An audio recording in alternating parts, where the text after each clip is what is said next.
নমস্কার। আজ আমরা লরেঞ্জ কার্ভ নিয়ে একটি প্র্যাকটিক্যাল নিয়ে তোমাদের সামনে হাজির হয়েছি। আজকের সম্পূর্ণ ভিডিওতে আমরা লরেঞ্জ কার্ভের ক্যালকুলেশন এবং ড্রয়িংটা সম্পন্ন করব। তো ভিডিওটা তোমরা সম্পূর্ণ দেখো এবং আমাদের চ্যানেলে নতুন হলে অবশ্যই চ্যানেলটিকে সাবস্ক্রাইব করো এবং ভিডিওটিকে অবশ্যই লাইক করো এবং শেষ পর্যন্ত দেখো সম্পূর্ণটা বোঝার জন্য। এখানে আমাদের একটা ডেটাশিট তৈরি করা আছে। তোমাদের পরীক্ষায় serial number, place, total population, SC population এই পোর্শনটুকু দেওয়া থাকবে। ওকে, এসসি পপুলেশন পর্যন্ত দেওয়া থাকবে। পরেরটুকু আমাদের টোটালটা ক্যালকুলেশন তৈরি করতে হবে। কি করে করবো দেখো, এখানে আছে টোটাল পপুলেশন, এসসি পপুলেশন। পরেরটা আমরা কলমে লিখে নিয়েছি পার্সেন্টেজ অফ টোটাল পপুলেশন, অর্থাৎ প্রত্যেকটা প্লেসের যে পপুলেশন আছে সেটা মোট পপুলেশনের কত পার্সেন্ট হচ্ছে সেটা। তাহলে এটা কি করে পাচ্ছি আমরা, দেখো টোটাল পপুলেশন কত, টোটাল পপুলেশন হচ্ছে 63,034, তাই না? তাহলে 63,034 মধ্যে কত হচ্ছে, 63,034 মধ্যে 63,034 মধ্যে আছে তোমার 9,822। এবার এটা একে বের করব আর কত বের করব, 100 বের করবো, অর্থাৎ 9,822 গুণ 100/63,034। এইভাবে আমরা পাবো এটা। এইভাবে আমরা এইটা বের করেছি। পরেরটা যখন করতে হবে 7,921, অর্থাৎ এইটার জায়গায়, এই ভ্যালুটার জায়গায়, অর্থাৎ 9,822-এর জায়গায় এই 7,921-কে বসে আমরা এটাকে ক্যালকুলেট করব। তাহলে কিন্তু আমরা সম্পূর্ণভাবে এটা পেয়ে যাবো। আশা করি তোমরা এটা বুঝতে পেরেছো। একইভাবে কি করব, পার্সেন্টেজ অফ এসসি পপুলেশনটা বের করব। অর্থাৎ এসসি পপুলেশনের দেখো টোটাল ভ্যালুটা কত দেওয়া আছে, 35,128। এই 35,128-এর সাপেক্ষে 5,400 করে কত পার্সেন্ট হচ্ছে, অর্থাৎ 35,128-এর মধ্যে 5,411 একে কত, 100 কত। এভাবে আমরা পার্সেন্টেজ অফ এসসি পপুলেশনটা পেয়ে যাব। এবার একটা পয়েন্ট করব, ascending order of total population, অর্থাৎ যে টোটাল পপুলেশনটা আমাদের পার্সেন্টেজে বেরোলো এটাকে ছোট থেকে বড় নিম্নক্রমে সাজাতে হবে, ঊর্ধ্বক্রমে সাজাতে হবে। তাহলে আমরা সব থেকে ছোট মান দেখো এর মধ্যে কোনটা রয়েছে, এখানে সব থেকে ছোট মান আছে 8.12, এটা প্রথমে লিখেছে 8.12। তারপরে আছে কি 9.52, পরে ঘরে 9.52। তারপর সব থেকে ছোট আছে কি দেখো 12.57, তারপর লিখেছি 12.57। এইভাবে আমরা এখানে ছোট থেকে বড় পরপর সাজিয়ে নিলাম এই টোটাল পপুলেশনের উপর ভিত্তি করে। এবার হচ্ছে correspondence percentage of SC population, অর্থাৎ এসসি পপুলেশনটাকে আমরা ছোট থেকে বড় সাজাবো। তাহলে এসসি পপুলেশনের পার্সেন্টেজে দেখো সব থেকে ছোট কত ছিল, দেখো সব থেকে ছোট ছিল 5.98। তো আমরা এখানেও লিখেছি ফার্স্টে 5.98। তারপরে ছিল কত, দেখো 8.54, আমরা লিখে নিয়েছি 8.54। তারপরে ছিল সব থেকে ছোট 8.82, পরেরটা তো লিখলাম 8.82। এইভাবে আমরা ছোট থেকে বড় সব কটা সাজিয়ে নিলাম। এবার এটাতে লিখবো cumulative percentage of total population, অর্থাৎ কিউমুলেটিভ ক্রমযৌগিক বের করতে হবে। ক্রমযৌগিকটা কি করে বের করব, আমরা টোটাল পপুলেশনের ক্রমযৌগিকটা বের করছি, অর্থাৎ টোটাল পপুলেশনের পার্সেন্টেজ অফ টোটাল পপুলেশন যেটা বেরিয়েছিল সেই ভ্যালুটাকে, অর্থাৎ 8.12টাকে আমরা কিউমুলেটিভের টোটালের ঘরে লিখব। 8.12কে লিখলাম। এবার কি করব, এবার এই 8.12 এর সাথে টোটাল পপুলেশন যে পার্সেন্টেজ ছিল সেটা দ্বিতীয় ঘর, অর্থাৎ এই ঘরটা আর এই ঘরটা, এই দুটো যোগ করব। এই দুটো যোগ করে আমরা পরের ঘরে লিখবো, এখানে লিখবো। অর্থাৎ এটা আর এটা যোগ করে এখানে লিখলাম। এবার পরেরটা কি করব, পরেরটা এই দুটো ভ্যালু, অর্থাৎ এটা আর এটা, এই দুটো যোগ করে নিচের ঘরে লিখবো। তারপরটা এই দুটো যোগ করে নিচের ঘরে, তারপরটা এই দুটো যোগ করে নিচের ঘরে, এই দুটো যোগ করে নিচের ঘরে। ওকে, এই দুটো এটা আর এইটা যোগ করে এটা হবে। এইভাবে আমরা কোনাকুনি যোগ করব, কার সাথে, এই ভ্যালুটার সাথে তোমার এইটা, অর্থাৎ টোটাল পপুলেশনে যেটা আছে এটা। তাহলে এটা বুঝতে পারলাম। এটা দেখবো আশা করি তোমাদের 100 বেরোবে শেষে, কিংবা কারোর 99.99ও বেরোতে পারে। তো এটা 100ই করে নেবে। এবার কিউমুলেটিভ পার্সেন্টেজ অফ এসসি পপুলেশনটা বের করবো। কি করে বের করবো এটা, এটার জন্য আমাদের সেম প্রসেস, অর্থাৎ পার্সেন্টেজ অফ এসসি পপুলেশনের প্রথম মান কত ছিল 5.98, সেই 5.98কে আমরা প্রথম ঘরে লিখে দিলাম এখানে। এবার কি করব, এই 5.98-এর সাথে এই মানটা, অর্থাৎ 8.54, এইটাকে আবার কোনাকুনি গুণ করব। এ দুটোকে কোনাকুনি গুণ করে এখানে লিখবো। এবার কি করব, এই ভ্যালুটা যেটা পেলাম এটার সাথে যোগ গুণ করব, যোগ করব, এটাকে যোগ করব, এই দুটোকে যোগ করে লিখলাম। আবার এটার সাথে এটা, এই ভ্যালুটার সাথে এই ভ্যালুটা, এবং এই ভ্যালুটার সাথে এই ভ্যালুটা, এবং এটার সাথে এটা যোগ করে করে আমরা এই ঘরে লিখবো কিন্তু এভাবে। ওকে, এটা আমরা তোমরা শুধু বুঝতে পেরেছো কিভাবে ক্যালকুলেশনটা করবো, এবং এর উপর একটা হেডিং করবে table calculation for Lorenz curve. Okay, এটা আশা করি তোমরা বুঝতে পেরেছো। এবার তাহলে দেখো কিভাবে আমরা ড্রয়িং করব। তাহলে এবার চলে যাবো আমরা আমাদের ড্রয়িংটাতে। ড্রয়িং এর জন্য তোমরা প্রথমে একটা কি করবে, গ্রাফ পেপার নেবে। গ্রাফ পেপার নেওয়ার পরে তোমাদের যেটা কাজ হবে সেটা কি, দেখো এখানে মানে আমাদের কাজ করতে হবে এই দুটো বিষয়কে নিয়ে। অর্থাৎ আমাদের লাস্ট বেরিয়েছে 100, এখানেও বেরিয়েছে 100। তাহলে আমরা কি করবো, এই 100 যে মানটা আছে টোটাল, সেটাকে আমরা কয়েকটা ভাগে ভাগ করে নেব। তাহলে আমরা কি করে ভাগ করব, দেখো আমরা এখানে 1 সেমি অন্তর অন্তর 10টা ভাগ করে নেব।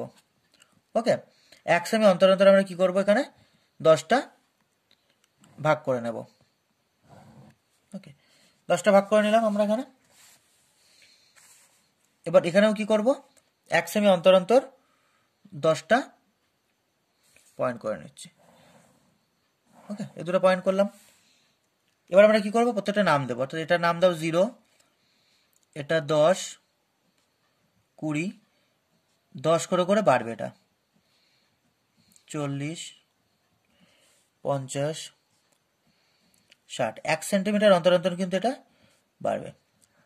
80, 90, 100, এটা লিখলাম আমরা হরাইজন্টাল স্কেল। এবার কি করব, এই ভার্টিক্যাল স্কেলেও আমরা তাই লিখবো। অর্থাৎ 10 করে করে বাড়াবো, 10, 20, 30, 40। এটা তোমরা পেন্সিল দিয়ে করবে সবাই।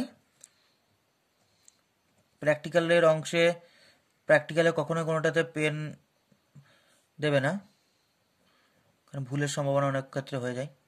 100 এইভাবে আমরা করলাম। এবার কি করবো, আমরা এটাকে টোটাল একটা কভার অর্থাৎ একটা বক্সের মধ্যে রেখে দেব। এই কর্নারগুলোকে অর্থাৎ এই বাহুগুলোকে যোগ করে দাও। যোগ করার পরে একটা আমরা বক্স পেয়ে যাচ্ছি। ওকে, আমরা একটা আলটিমেট একটা বক্স পেলাম। এবার কি করব, এই যে নিচেরটা না, এই যে নিচের যে হরাইজন্টাল স্কেল হয়েছে, এই হরাইজন্টাল স্কেলটাতে হচ্ছে টোটাল পপুলেশনের মানে এলাকাটা। তাহলে আমরা এটা নিচে লিখে নেব cumulative percentage of total population. এখানে লিখবে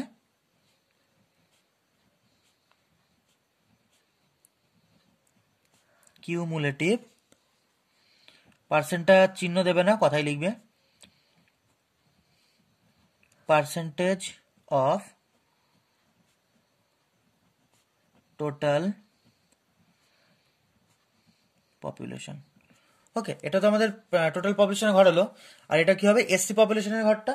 তাহলে এখানে লিখবো cumulative percentage of SC population. তাহলে এখানে লিখে দাও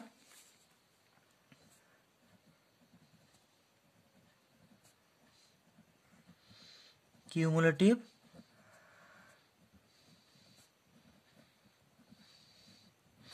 percentage of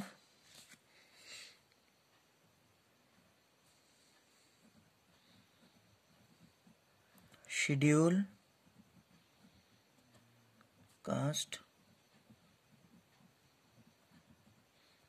population। ওকে, এবার উপরের দিকে যেহেতু মান বাড়ছে তাই উপরের দিকে তীর চিহ্ন দাও, আর এখানে 0 পর্যন্ত এখানে একটা তীর চিহ্ন দিয়ে দাও। এখানেও আমরা কি করব, যেহেতু মানটা ডান দিকে বাড়ছে তাই আমরা ডান দিকের এই পর্যন্ত একটা তীর চিহ্ন করি, 0 থেকে শুরু করে। ওকে, এটুকু আমরা দেখো বুঝতে পারলে করলাম, এটা লেখাটা কমপ্লিট করে ফেললাম। এবার কি করব, এই পোর্শনটা এবং এই পোর্শনটা, এটা হচ্ছে কি আমাদের, এটা হচ্ছে লাইন অফ ইকুয়াল ডিস্ট্রিবিউশন। তাই এটাকে কি করব, দুটো কর্নারকে যুক্ত করে নেব। অর্থাৎ এটা হচ্ছে লাইন অফ ইকুয়াল ডিস্ট্রিবিউশন। এই লাইনটা, এই কর্নার আর এই কর্নারটা যুক্ত করলাম, এটা হচ্ছে কি লাইন অফ ইকুয়াল ডিস্ট্রিবিউশন। তাহলে এই যে লাইন অফ ইকুয়াল ডিস্ট্রিবিউশন পেলাম, এই লাইনটা আমরা এখানে লিখে নিই, লাইন অফ ইকুয়াল ডিস্ট্রিবিউশন। অর্থাৎ এটা আমরা এখানে লিখে দিলাম। এবার আমরা কি করব, এবার আমরা আমাদের যে ভ্যালুগুলো পেয়েছিলাম আমরা সেই ভ্যালুগুলোকে আমরা খাতায় এবার একটা একটা করে বসাবো। দেখো তোমরা এইখানে দেখতে পাচ্ছ cumulative percent of total population. Total পপুলেশনের প্রথম মানটা কত ছিল, 8.12, এবং এর রেসপেক্টে এসসি পপুলেশনটা কত ছিল, 5.98। এই দুটো ভ্যালুকে আমরা কি করব, গ্রাফে ড্র করব। তাহলে টোটাল পপুলেশন 8.12 আছে। তাহলে আমরা কি করব, টোটাল পপুলেশন আছে এই যে হরাইজন্টালটা টোটাল পপুলেশন, তাহলে এখানে আমাদের 8.12 গুনতে হবে। আর ভার্টিক্যালে আচ্ছা এসসি পপুলেশন সেটা হচ্ছে 5.98 মানে 6 ধরো, তাহলে কি করবো আমরা 8.1 আর 6 অর্থাৎ 0 থেকে ঘর গুনে গুনে 8.1 পাওয়া যায়, মানে তোমরা 8 ধরেই করো। তাহলে এখান থেকে ঘর গুনে গুনে 8 পর্যন্ত নিয়ে আসো, 8 পর্যন্ত আসবে এবং এসে যেহেতু এসসি পপুলেশন ছিল কত 5.98 মানে 6, তার জন্য উপরের দিকে 6 তুলবে, অর্থাৎ হরাইজন্টালে 8 আসো এবং 8 থেকে উপরের দিকে 6 পর্যন্ত চলো, যখন যাবে সেই জায়গাতে একটা ডট দিয়ে গোল করে নাও। ওকে, এবার তারপরে দেখো কত ছিল 17.64 এর সাথে 14.52, তাহলে 17.64 আমরা হরাইজন্টালে গুনি, 17.6 আর 14, তাই না? তাহলে 17.6 আসি, অর্থাৎ 17 আর 18 মাঝামাঝি নাও, 17 আর কত তুলবে উপরে 14 তুলবে, 17 তুলবে আর উপরে কি তুলবে, উপরে তুলবে 14, ডট দেবে এবং সেখানে গোল করবে। তারপরে আছে 30 আর 23.34 মানে সরি 3 4, তাহলে 30 আছে, 30 তো আসো এই যে 30 বরাবর কত আছে 23, তাহলে 30 বরাবর উপরের দিকে 23 তুলতে হবে, অর্থাৎ এটা 10 এটা 20 এটা হচ্ছে 23 তুলে দিলাম। এবার হচ্ছে 42.9 এর সাথে 36.75, তাহলে 42 অর্থাৎ এটা 43 ধরো এবং এটা 37, তাহলে 43 আসো, 40-এর পরে 3 ঘর পরে আসবে ঘর গুনে গুনে 41 42 43 এবং উপরে উঠবে 37, অর্থাৎ 10 20 30, এই হয়ে গেল আমাদের 37। তোমরা এটা গুনে গুনে করবে, একদমই সোজা, গ্রাফে করা সব থেকে ইজি, গুনে গুনে পদ্ধতি করা যায় স্কেল নামেও। তারপরে আছে 57.35 এর সাথে 50, তাহলে 57 কোথায় খোঁজো 57, অর্থাৎ 50-এর পরে 7 নম্বর ঘরে গুনবে 57 এবং 57-এর উপরে উঠবে কত উপরের দিকে 50, তাহলে 57 বরাবর আসলাম এবং উপরে আমি উঠবো 50। ওকে, এই যে আমাদের 50 আর এই হচ্ছে 57, অর্থাৎ এটা গুনে এখানে একটা ডট দিয়ে গোল করবে। এরপরে কি হবে, এরপরে আছে আমাদের 72.93, ওকে 72.93 আছে, সেই 72.93 সাথে 65 আছে, তাহলে 72.93 গণ 70-এর পর থেকে 2 গণ, অর্থাৎ 73 গড়ো, কারণ 93 আছে তো 73 এটা ধরো, আর 65.83 মানে 66, তাহলে 73 আর 66, 70-এর পর থেকে 3 ঘর যাবে আর উঠবে উপরে 66। ওকে, 70-এর পর থেকে 3 ঘর আসো, এসে মানে এই যে 70 থেকে 3 ঘর আসে, এসে উপরের দিকে ওঠো, কত দূর উঠবে 66 পর্যন্ত, অর্থাৎ এই যদি 60 65 66 এই পর্যন্ত আমরা গুনলাম। এরপরে কি করবে, এরপরে হবে 100 থেকে 100, অর্থাৎ 100 কই এই যে 100 আর উপরের 100, এই পয়েন্ট হচ্ছে আলটিমেট পয়েন্ট। এবার আমাদের কি করতে হবে, এই যে বিন্দুগুলো পেলাম সেই বিন্দুগুলো ফ্রি হ্যান্ডে ড্র করতে হবে, তাহলে আমরা বিন্দুগুলো এবার ফ্রি হ্যান্ডে ড্র করবো। দেখো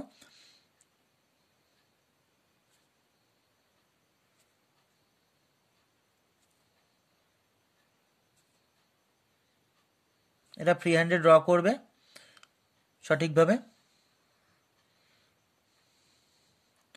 ওকে, আমরা এটা ফ্রি হ্যান্ডে ড্র করলাম। এবার দেখো লাইন অফ ইকুয়াল ডিস্ট্রিবিউশন আর যেটা আমাদের এসসি পপুলেশনের লাইনটা বেরোলো, অর্থাৎ এটা হচ্ছে লরেন্স কার্ভ। এই আলটিমেট যে কার্ভটা আমরা ড্র করলাম এটাকে বলা হচ্ছে কি লরেন্স কার্ভ। তাই আমরা এটার পাশে এখানে লিখে দেবো, এটা হচ্ছে লরেন্স কার্ভ। এবার দেখো এই দুটো কার্ভের মধ্যেখানে একটা জোন হয়েছে না, একটা এরিয়া হয়েছে না, এই স্ট্রেট লাইন আর লরেন্স কার্ভটার মধ্যেখানে জোন হয়েছে। তো এই যে জোনটা পেলাম এই জোনটাকে বলা হয় এরিয়া অফ কনসেন্ট্রেশন। ওকে, এটা আমরা কি করব, এটা আমরা এখানেও দেখাতে পারি বা নিচে ইন্ডেক্স করেও আমরা দেখে দিতে পারি। তাহলে এটাকে কি করবে, এটাকে তোমরা একটা শেড দিয়ে দেবে, হ্যাচিং করে দেবে, অসুবিধা নেই তাতে কোনো। তোমরা পেন্সিল করলে এটা পেন্সিল শেড করে দিতে পারো পুরোটা, বা এরকম তোমরা লাইন করে হ্যাচিং করতে পারো। অর্থাৎ এটা হচ্ছে এরিয়া অফ কনসেন্ট্রেশন। এবার এই যে কতটা কনসেন্ট্রেশন এরিয়া হলো এটাও নির্ণয় করা যায়, এটা হচ্ছে গিনিস কোএফিসিয়েন্টের মাধ্যমে নির্ণয় করা যায়, সেটা আমরা পরবর্তী ভিডিওতে তোমাদেরকে বুঝিয়ে দেবো। ওকে, এটা হলো। এবার আমরা কি করব, আমাদের যে অঙ্কটা হয়েছে ক্যালকুলেশনটা এটার একটা হেডিং করব। অর্থাৎ এটা আমরা কি করলাম, এটা আমরা লরেন্স কার্ভ করলাম, তাই উপরে আমরা ক্যাপসে লিখব লরেন্স কার্ভ, উপরে লিখে দিলাম লরেন্স কার্ভ, এবং এটা নিচে শোয়িং দিয়ে লিখতে হবে, অর্থাৎ এটা কি শো করছে, এটা শো করছে কি unequal distribution of schedule caste population, তাই না? তাহলে লিখবে সাবহেডিং করবে, এটা স্মল আর ছোট হাতের অক্ষরে লিখবে showing the unequal distribution of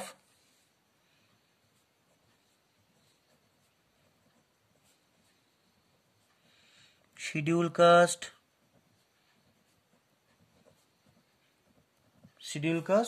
population. Okay, এটা তোমরা লিখবে। এবার যদি তোমাদের ম্যাপে কোনো মানে প্রশ্নতে কোনো একটা এরিয়া বলে দেয়, ধরো বলো যে এটা ধরলো বড় নদিয়া ডিস্ট্রিক্টের, তাহলে এখানে লিখে দেবে যে schedule caste population in Nadia district. আর যদি এটা কোনো সেন্সাসের ডেটা হয়, প্রশ্নপত্র উল্লেখ থাকবে 2001 বা 2011, তখন সেটা ব্র্যাকেটে লিখে দেবে 1 বা 11। ওকে, এবার আমাদের যে অঙ্কটা ছিল তার যে স্কেলটা হবে, সেই স্কেলটা আমরা নিচে লিখবো। অর্থাৎ একটা হরাইজন্টাল স্কেল, একটা হবে ভার্টিক্যাল স্কেল। তাহলে আমরা এখানে লিখে দেবো নিচটাতে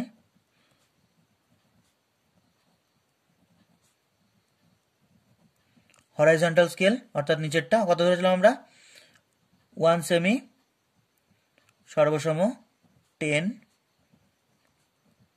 ইউনিটস, 10 একক ধরেছিলাম, তাই না? আর ভার্টিক্যালও দেখো 10 ধরেছিলাম। তাহলে আরেকটাও লিখবো এখানে, ভার্টিক্যাল স্কেল 1 সেমি, সর্বসম এটাতেও 10 ইউনিটস। ওকে, এটা আমরা লিখে দেবো। এবার আমাদের এই যে এরিয়াটা হয়েছিল এরিয়া অফ কনসেন্ট্রেশন, সেই এলাকাটা আমরা এই সাইডটাতে একটা ইন্ডেক্সের মাধ্যমে দেখাতে পারি, বা এটা একটু চাপিয়ে দেবে, এটা মাঝ বরাবর করবে, কোনো সমস্যা নেই। এটা আমরা একটা বক্স করে নিই।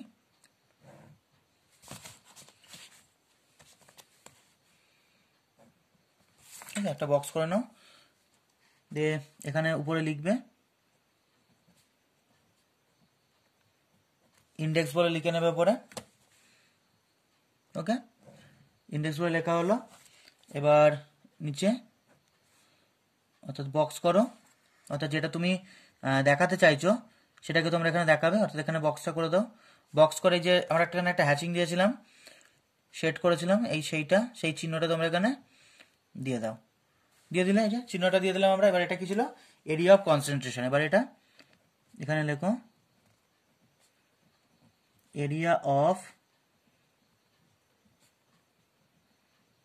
কনসেন্ট্রেশন। ওকে, এইভাবে করলে তোমাদের পুরো অঙ্কটা সম্পূর্ণ হয়ে যাবে। আশা করি তোমরা বুঝতে পেরেছো। তাহলে যদি কোনো সমস্যা হয় তাহলে কমেন্ট বক্সে অবশ্যই জানিও। তাহলে আমরা দেখা করবো তোমাদের সাথে আবার পরবর্তী ভিডিওতে। ততক্ষণ তোমরা ভালো থেকো, ধন্যবাদ।